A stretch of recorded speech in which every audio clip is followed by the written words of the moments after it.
Hi everyone, let me show you how I use Google Gemini alongside Google Forms to make multiple choice quizzes which correct themselves, just like the one you see on the screen right now. So here's the whole idea.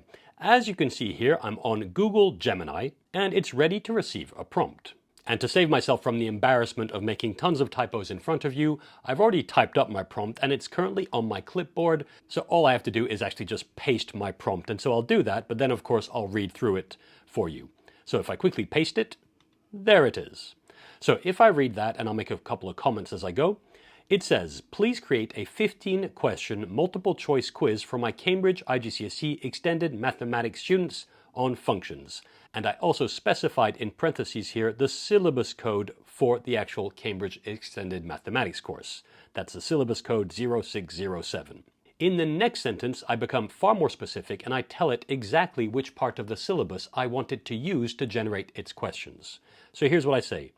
More specifically, I would like the questions to be centered around the section E3.3 of the syllabus. And in parentheses, I say a screenshot of the relevant part of the syllabus is attached to this prompt. And I'll get to that in just a minute. Last but not least, in my last sentence here, I tell it questions should become increasingly more difficult. And there we go. That's the whole idea.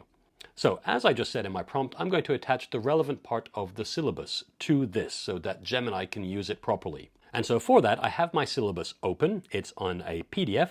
So if I click here, you'll see it. This is the relevant syllabus I use for this particular class. And like I said, I wanted to use the section E3.3 on functions.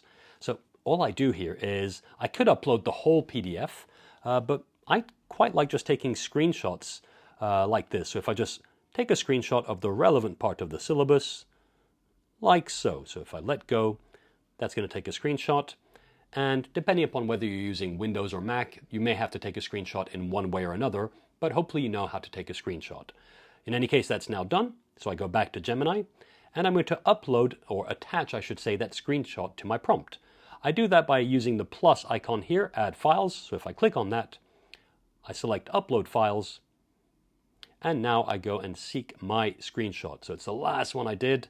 So it should be at the bottom of this long list. Sorry about that. And if I select that, there it is. I click on Upload, and I can see it's being attached to my prompt, and we're pretty much ready to go.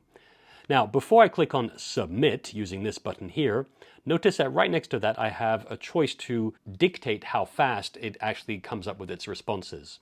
Another way of thinking of that really is you're choosing here how much you want Gemini to think before giving you answers. And when it comes to quizzes for my students, well, I want the questions to be good, and I want Gemini, therefore, to take its time to come up with good answers that are definitely centered around that relevant part of the syllabus. So I'll click on that. I don't want it to be fast. I want it to take its time, and for that I select Thinking. There we go. Once I've done that, I'm now ready to submit, so I click on the Submit button like so. And now I wait. And if I start scrolling down, I can see that it's coming up with questions with multiple choices for the answers. That's good. There we go. There should be 15 in total, so if I scroll all the way down, there we go. I have my 15 questions, and I have an answer key. Now, let me insist here, for the sake of this video, I'm not going to read through every single question and check that they're all correct, and I'm not going to be checking the answer key either. But really, if you start using this type of tool for your classes, I have got to insist, you should always check the questions that are generated, and you should always check the answer key that they give you as well. For what it's worth, provided you follow a good prompt, or at least provided you follow a prompt like the one I've just done and attach the relevant part of the syllabus, I want to say 95% of the time it comes up with very good and relevant questions. But mistakes can happen, and so you do have to check, particularly if you're going to be passing this on to students. It just doesn't look professional if it's not done properly, so do check. Now, assuming that everything that's here is good, there's one more thing I want to do here, and that is I want the aesthetics of this multiple choice quiz to look a little bit better. And all of this is before I upload it to Google Forms. For that, what I do, there may be other ways, but this is what I do. I ask Gemini to make it look like it's SAT preparation tests. If you haven't used that feature yet, do check it out. It's really quite good, and it looks awesome. So all I'll do is I'll say, please keep these questions, or I should say, please use these exact questions but make it all look like your SAT practice tests. Full stop. I'm still on thinking here, and I click on Submit. And again, I just need to wait a bit. There we go. That's the way I want it to look. So this is particularly nice. It's very aesthetically pleasing. It looks exactly like the SAT practice test that Google Gemini now provides, following its partnership with Princeton Review. So it looks really, really good. It's up to, it's pretty much done. There are now 15 questions that have been generated in this format. And as you can see here, I can click on Next, I can go back. It looks really good. So from the Gemini side of things, everything is now done as far as I'm concerned. So now, like I said at the beginning, I want to create a Google Forms quiz. To do that, on the next tab here, you can see, hopefully, or maybe you can't see, but if you can't see what this is here, this is my Google Gmail inbox. So if I click there, I'm on my inbox, and I'm going to open up Google Forms this way by selecting the Google Apps icon right here in the upper right-hand corner. And so if I click here, I can see the Google Forms app is right here. Okay, it looks like a purple sheet of paper. So if I select Google Forms, there we go, and I'm simply going to click on Blank Form. Okay, now because I want to make this a quiz, the first thing I'll do is click on Settings, and I do so by clicking on the Settings tab right here. And the very first option I have here is to make this a quiz, so I click on that toggle button right here. Done. That's now going to be a quiz. I go back to the questions section, so I click on Questions. There we go. And it's an untitled form, so let's quickly give it a name, something like IGCSE Extended Maths. And I'll say Functions, and why not call it E3.3, since that's the relevant part of the syllabus. Okay. As a first question, you don't have to do this, but what I would strongly suggest you always do, as a first question, I'll select short answer, and the first question will just be state your name. You don't have to be that elaborate. You could just write names. Students will know exactly what to do. And in answer key here, you can see they're getting 1 point for their name. So I don't want that. So I'll click on the answer key, and I can change the number of points any question is worth right here. So I'll bring that down to 0, and then I click on Done. This is also a mandatory question, and in fact, I want all the questions I'm going to be right here to be mandatory. So I click on the toggle button here for required. There we go.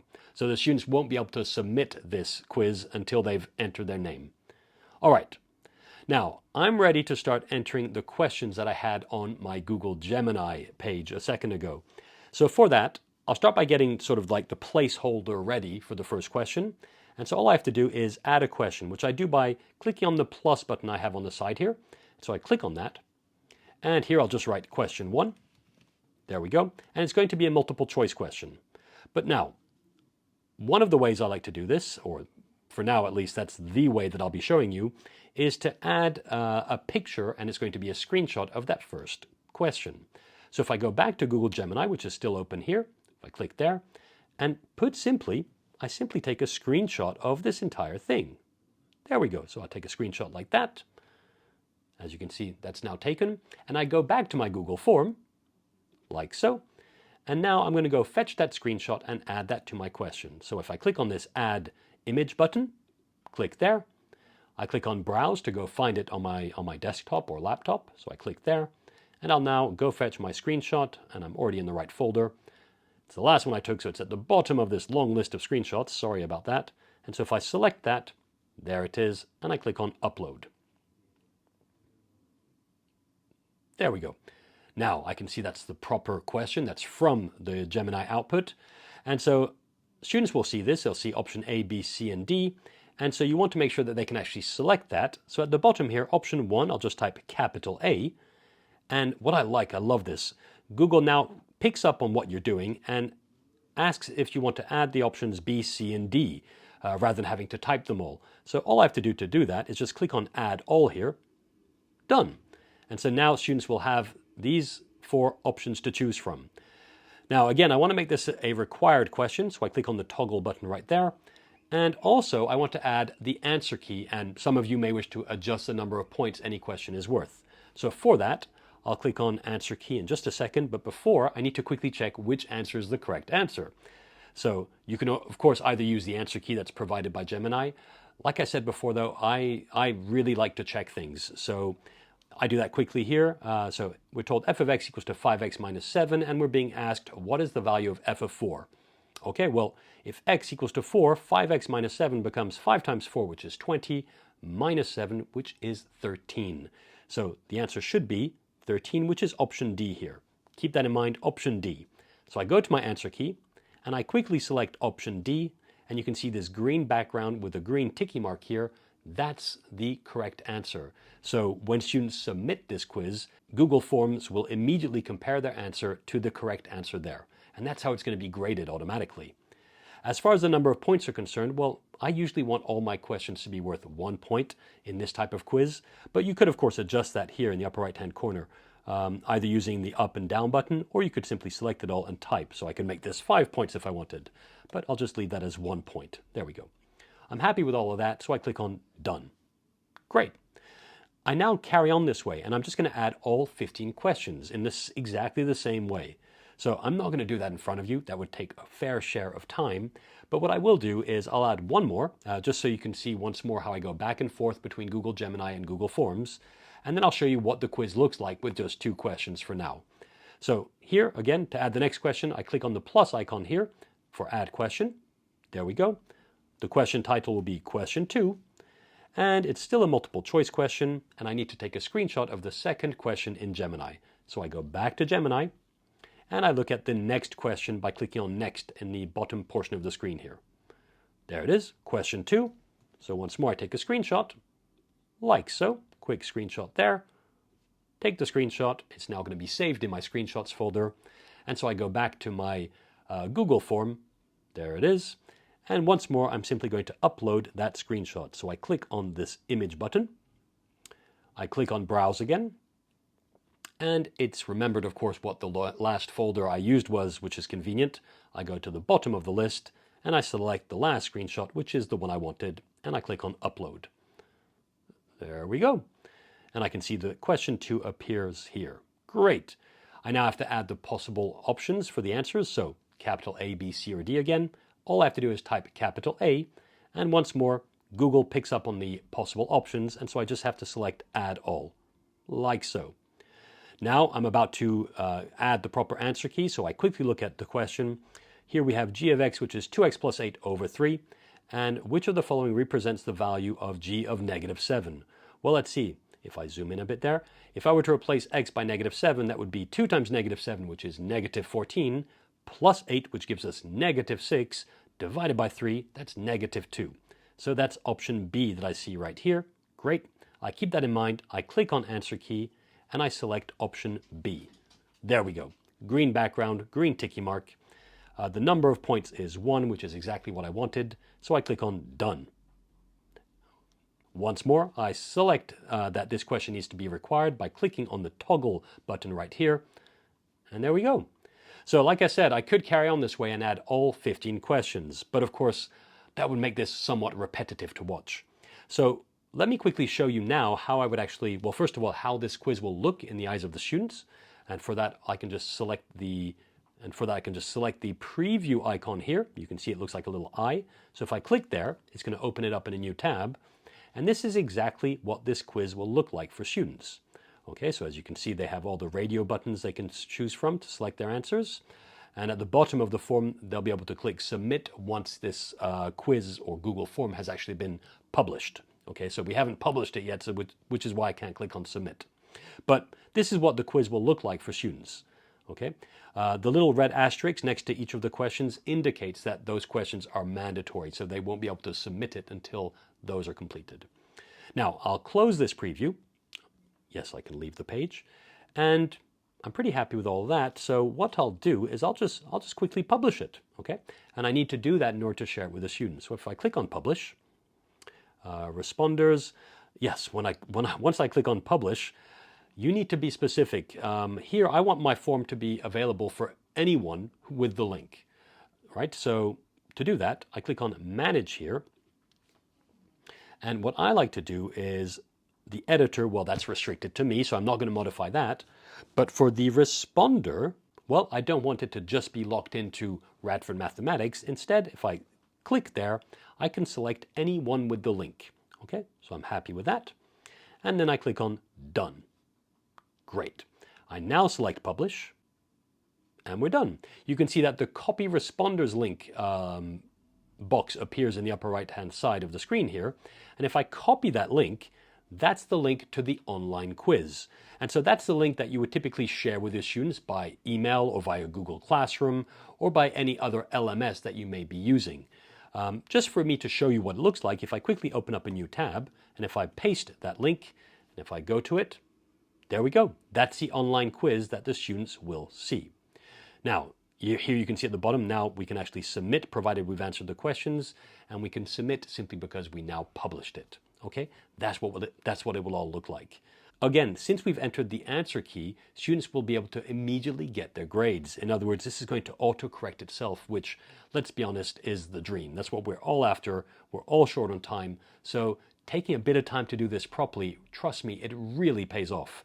I absolutely love doing this every now and again with my students, particularly when I'm short on time. Really, it's well worth it.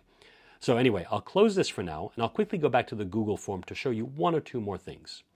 If ever you prefer students to not get their grade right away, that's perfectly possible as well. So if I click on Settings, here, the Release Grades, I have the default, I believe, is release them immediately after each submission. So each student sees his or her grade as soon as they submit. If you prefer to release the grades at a later stage, you can definitely do that simply by ticking here. That allows you to quickly check all the responses before releasing the grades. There we go. I like to leave mine on immediately after each submission, though. There we go.